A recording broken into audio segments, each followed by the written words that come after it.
HMS Daring has been absent from the active fleet for more than 3,300 days. It took just 2,300 days to build the ship in the first place. These staggering delays heavily obscure the reality that, when properly powered and crewed, she remains a revolutionary and highly capable air defence destroyer. However, the 9-year absence of the first-in-class Type 45 exposes a timeline of engineering failures, supply chain collapse, and a fleet forced to cannibalise its own ships to maintain standing commitments. Before she became a floating spare parts bin, Daring operated at the vanguard of the fleet.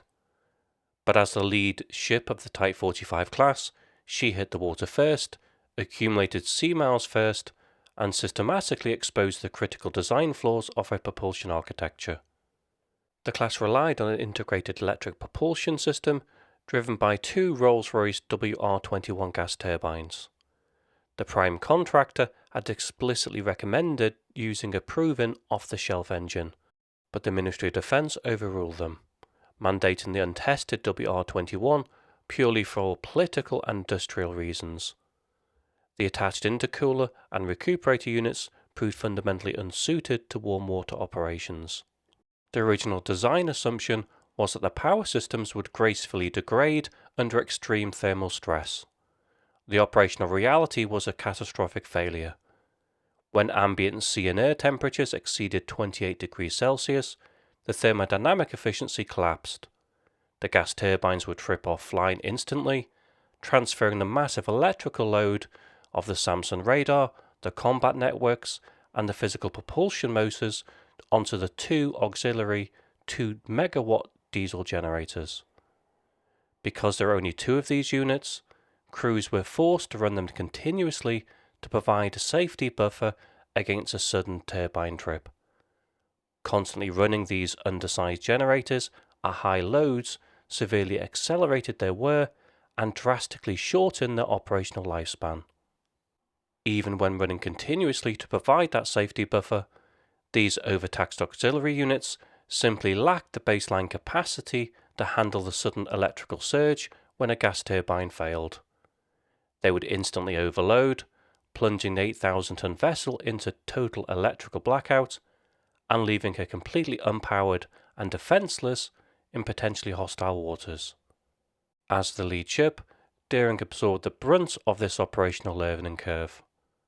Following a final set of exercises in the Black Sea with the Romanian Navy, the Ministry of Defence quietly withdrew her from service in April 2017.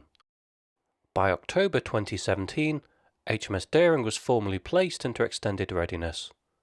For nearly 3 years, the air defence destroyer was tied up alongside in Portsmouth, uncrewed and dormant. The decision to lay the ship up was also driven by a severe Royal Navy manpower crisis. During the late 2010s, the Ministry of Defence faced the immense task of generating crews to operate the newly commissioned aircraft carriers HMS Queen Elizabeth and HMS Prince of Wales. The Navy lacked the personnel numbers to crew all of the 6 Type 45 destroyers alongside the incoming carriers. Stripped of her crew, the ship became a floating warehouse.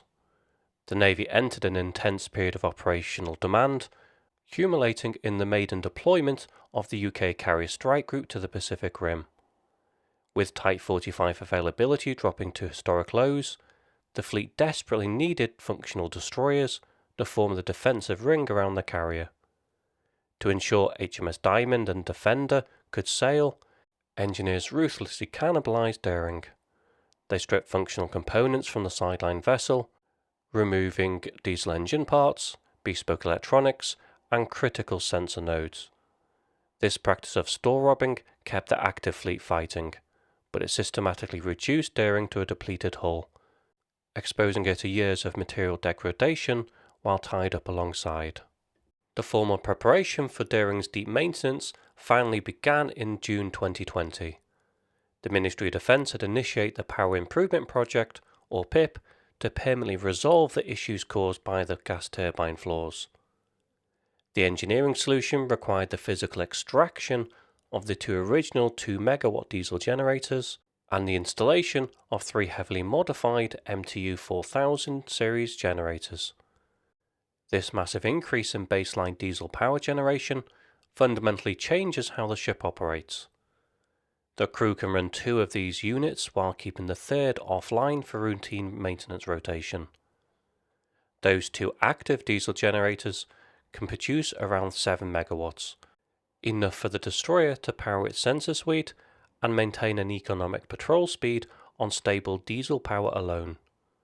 Most importantly, it guarantees that if a temperamental gas turbine trips during a high-speed tactical sprint, the ship degrades gracefully to a cruising speed rather than plunging into a defenseless blackout. However, Daring was not the vessel chosen to pioneer this physical upgrade. HMS Dauntless moved to Camel shipyard in Birkenhead in May 2020, completed her PIP upgrades in 2 years, and deployed operationally to the Caribbean in May 2023. Daring faced a vastly different reality. Because she'd been laid up uncrewed for 3 years, she required a highly complex, first-in-class, deep midlife refit at the exact same time as the engine replacement. The complexity of executing a deep maintenance period while simultaneously reversing years of aggressive parts cannibalization increased the margin for delay compared to the relatively intact Dauntless. In September 2021, Daring was finally towed to Camel to commence the heavy engineering phase. Engineers had to cut massive access holes directly into Daring's hull. They extracted obsolete machinery and delicately moved new equipment deep into the internal compartments. Cutting into the structure immediately exposed previously undetected corrosion within the machinery spaces. This is the consequence of a ship sitting dormant in salt water for years. When a vessel is constantly being opened up and stripped for spare parts, maintaining the active internal dehumidification systems required to prevent the hull from rusting inside becomes impossible. This structural work occurred during the COVID-19 pandemic. Supply chains for critical European components and bespoke advanced switchgear fractured. Strict social distancing protocols implemented within the highly confined machinery spaces drastically reduced the pace of work. The defense sector experienced a significant talent drain. Specialized marine engineers and electricians holding specific certifications moved to different commercial projects. This high turnover resulted in the loss of undocumented institutional knowledge regarding the vessel's bespoke legacy systems, which stalled the schedule by months. The heavy engineering phase at Camel concluded in late 2022, and the unpowered vessel was towed back to Portsmouth in January 2023. What was supposed to be a straightforward regeneration phase transformed into a multi-year logistic nightmare. Engineers were faced with the reality of a hollowed-out ship. Reversing the cannibalization required immense time and financial resources to source, procure, manufacture, and reinstall thousands of missing components that had long since ceased mass production by the original equipment manufacturers. Bringing the new generators online required a total reconfiguration of the ship's high-voltage electrical distribution systems. Physical storerooms were converted into high-voltage switchboard rooms. This electrical restructuring was necessary to establish the architecture required for the Sea Viper Evolution program. The excess electrical headroom generated by the new diesel units future-proofs the destroyer to support the integration of the Aster-30 Block 1 ballistic missile defense system, the forward installation of the 24-cell cam silos, and the eventual deployment of directed energy weapons. This phase is where the timeline for Daring massively diverged from his sister ship HMS Dauntless.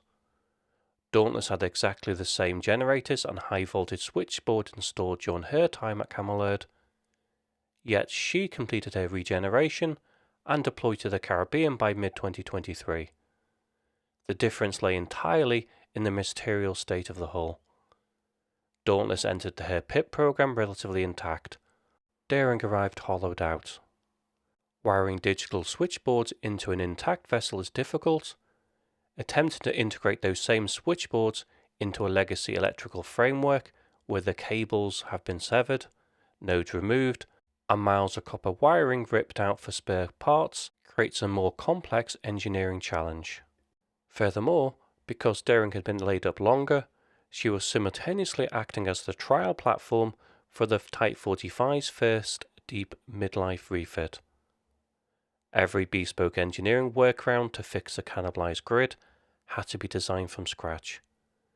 These compounded issues extended the Portsmouth phase by over 2.5 years. By August 2025, HMS Daring had passed the 3,000 days out of service milestone. As of early 2026, HMS Daring has finally been crewed. The technical hurdles of the Regeneration program immediately gave way to the enduring manpower crisis.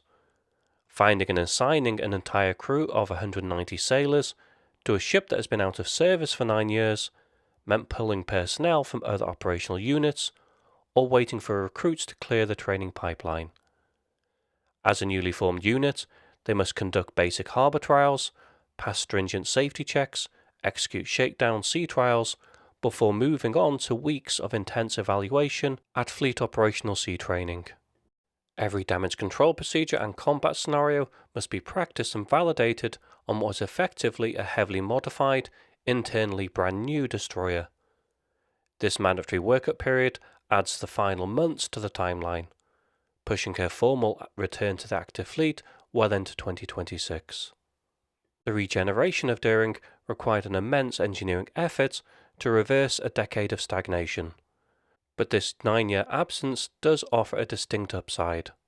While her sister ships have been run relentlessly on continued deployments, Daring's physical hull and systems have significantly fewer hours on the clock. She returns to the fleet in late 2026 fundamentally regenerated.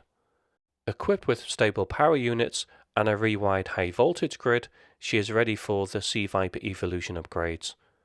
The Ministry of Defence has paid a massive price in time and money, but the result is a highly capable air defence destroyer ready to serve the Royal Navy once again.